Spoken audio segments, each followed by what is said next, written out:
동유럽 국가들의 사례를 제가 다음 슬라이드에서 말씀을 드리겠습니다.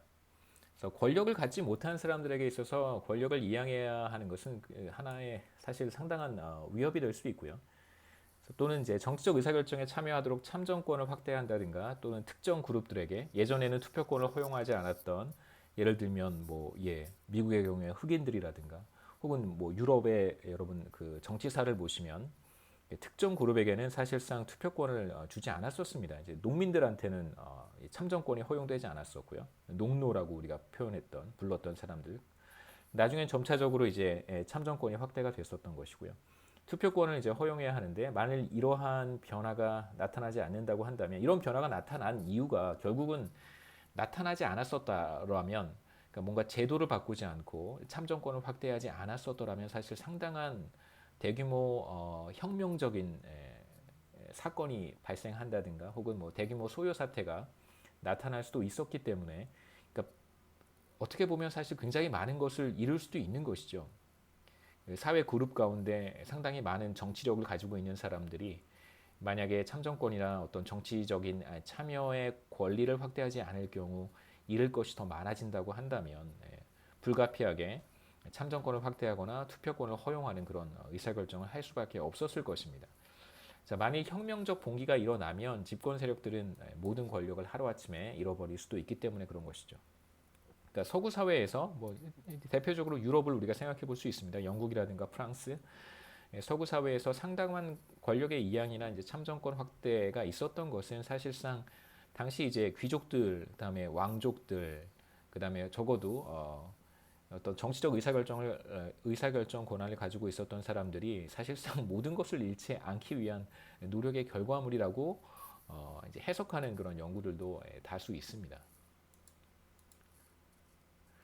산업혁명과 관련해서 우리가 그 서유럽 국가들은 사실상 산업혁명의 수혜를 받았었어요. 영국에서 시작된 산업혁명이 이제 프랑스로 넘어가게 되고, 그다음에 이제 독일까지.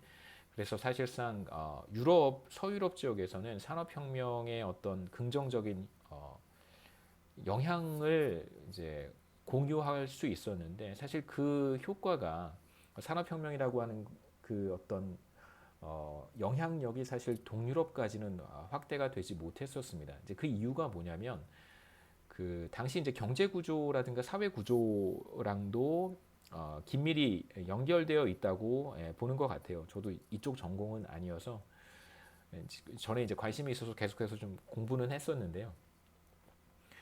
그러니까 동유럽의 산업혁명이 일어난 것은 아니란 말이죠. 예, 엄청난 그 기술 개발이라든가 전에 존재하지 않았던 그런 생산 방식들이 동유럽까지는 미처 보급되지 못했었습니다. 그게 왜 그랬었냐면, 사실상 그 동유럽에서는 여전히 그 농노제를 유지를 하고 있었어요.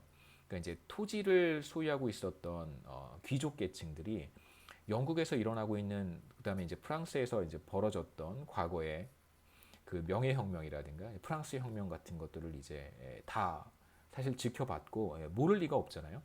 그 과정에서 새로운 계층들이 출현하게 되고, 그 사람들에게 새로운 그 권력 참여의 기회가, 정치 참여의 기회가 이제 확대되는 것을 이렇게 관찰하면서, 동유럽 국가들은 사실상 기존의 제도를 계속해서 유지하려고 했던 것입니다. 지주들이, 귀족들이 농노들을 해방시키지 않고 여전히 농노들에게 정치적인 참정권을 허용하지 않았던 것이죠. 영국에서는 산업혁명이 터지기 전에 이미 이제 농노들에게 상당한 경제적 자유가 허용이 되었어요. 그러니까 다시 말하면 대도시로 이주할 수 있는 권리도 있었고, 상당한 경제적인 어떤 그 의사결정권이 있었는데, 동유럽에서는 산업혁명이 발발할 당시에도 농노제가 그대로 유지가 되었고, 지주들은 사실 이러한 농노제를 폐지하고 싶은 마음이 전혀 없었습니다. 본인들이 잃어버릴 것이 너무나 많았기 때문에 그런 것이죠. 그래서 사실 산업혁명이 발발하면서 수많은 농노들이 이제 대도시로 이주할 수 있었고, 대량 생산 방식이 채택될 수 있었던 것도 물론 그 과정에서 상당히 많은 또 어려움이 있었지만, 높은 실업률이라든가 이제 어떤 엄청난 도시 문제라든가, 우리가 잘 알지 못하는 그런 이제 부정적인 측면들도 있었던 것이 분명합니다. 하지만 예, 뭐 그러한 과정에서 상당히 많은 사람들이 엄청난 부를 축적하게 되고요. 그 과정에서 새로운 정치 세력도 등장하게 되었습니다. 그러면서 이제 참정권이 계속해서 확대돼 가는 것이죠. 동유럽에서는 농노들에게 경제적 자유가 허용되지 않았기 때문에 도시에서 산업화가 조금씩 비교적 더디게 진행이 된다고 해도 이주 자체가 불가능했었습니다.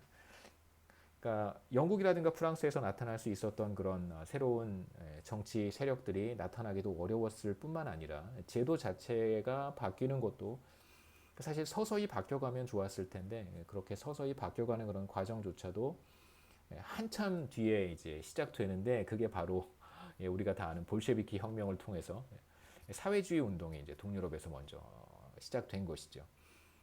그러니까 산업혁명의 수혜를 만약에 동유럽이 받았었더라면 그래서 참정권도 동시에 확대되었었더라면 그렇다면 아마도 어떤 볼셰비키 혁명이라든가 사회주의 운동이 동유럽에 그렇게 빠른 속도로 확산될 수 있었을까 이런 생각을 좀 해보기도 합니다.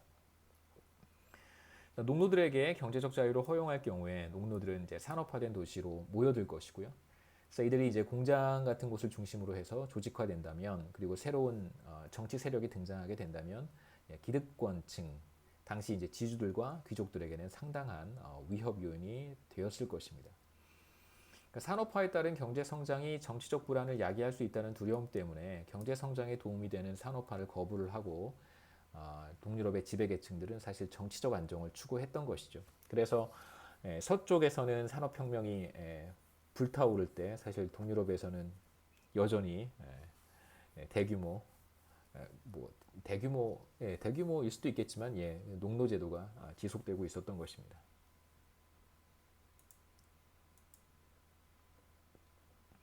그 다음에 이제 우리가 한 가지 생각해 볼 수 있는 것은 클랩토크러시라고 하는 것과 제가 아까 간단하게 말씀드렸던 중남미 지역에서 좋지 못한 제도가 만들어졌던 그런 계기와 그런 제도가 지속되면서 경제 성장에 뭐 부정적인 영향을 미칠 수 있다라고 하는 걸 간단하게 말씀드리면서 그때 익스트랙티브 인스티튜션에 대한 이야기를 했었는데요. 여러분 그 이번 정권에서 사용하는 인클루시브 인스티튜션이라고 해서 뭐 포용적, 인클루시브 뭐 어쩌고 저쩌고 포용적 무슨 성장, 뭐 포용적 어쩌고 저쩌고 다 여기서 나온 이야기입니다. 에스머글루하고 라빈슨이라고 하는 이제 이 제도와 관련해서 굉장히 방대한 연구를 수행을 했고요. 제가 기회가 된다면 더 자세하게 말씀드리고 싶은데 제가 슬라이드로 만들어 놓은 것도 있고 해서요. 거기서 사용했던 이제 inclusive institution이라고 하는 표현이 있는데 extractive institution과 반대되는 개념인데 이번 정권에서 잘 갖다가 쓰고 있습니다. 그래서 원래 그 언어가 어디에서 시작되었는지 여러분 알고 계시는 것도 제 생각에는 중요할 것 같아서 말씀드리는 것이고요. 클랩토크렛의 1차적인 관심은 사실 오래 해먹는 것이죠. 여러분 푸틴이 몇 년 동안 정권 잡으셨는지 찾아보시면 놀라실 거예요. 러시아의 대통령 뭐 클랩토크렛의 관심은 사실 오랫동안 해먹는 것이죠. 장기 집권이 바로 클랩토크렛의 목적이라고 할 수 있습니다. 그래서 뭐 혹자는 어떤 사람들은 뭐 더 많이 뽑아 먹어야 되잖아요. 오래 해먹으면서 더 많이 뽑아 먹어야 하니까 익스트랙티브 인스티튜션이 사실 이제 수탈과 착취를 목적으로 하는 그런 제도라는 뜻입니다. 그러니까 남미 지역에 도입된 그런 제도들 중앙 아메리카도 그렇고 남아메리카도 그렇고요. 이쪽 지역에 이제 도입이 된 다양한 제도들이 바로 이러한 익스트랙티브 인스티튜션이라고 할 수 있는데요. 어떤 사람들은 사실 뭐 클랩토크렛들이 더 많이 이제 뽑아먹기 위해서 뭐 경제 성장, 그러니까 파이를 키우는 것이죠. 더 많이 가져가기 위해서 파이를 키울 것이다. 경제 성장에 긍정적인 어떤 그런 뭐 제도를 도입한다든가 혹은 뭐 인스티튜션을 개선할 여지가 있다라고 주장을 하는 사람들도 있는데 현실에서 그런 예를 찾아보기는 사실 쉽지는 않습니다. 클랩토크렛의 인센티브라고 한다면 뭐 제가 아까 말씀드렸던 뭐 인도네시아의 뭐 수하르토도 그렇고요. 우리 가까운 곳에 있습니다. 바로 저기 북쪽 지역에 사는 김일성, 김정일, 김정일이 빠졌네요. 김정일, 김정은. 바로 이제 북한의 시스템도 사실은 제가 봤을 때는 익스트랙티브 인스티튜션이죠. 가능한 경제를 성장시키고 싶겠지만 그러려면 인스티튜션이 좋아져야 되잖아요.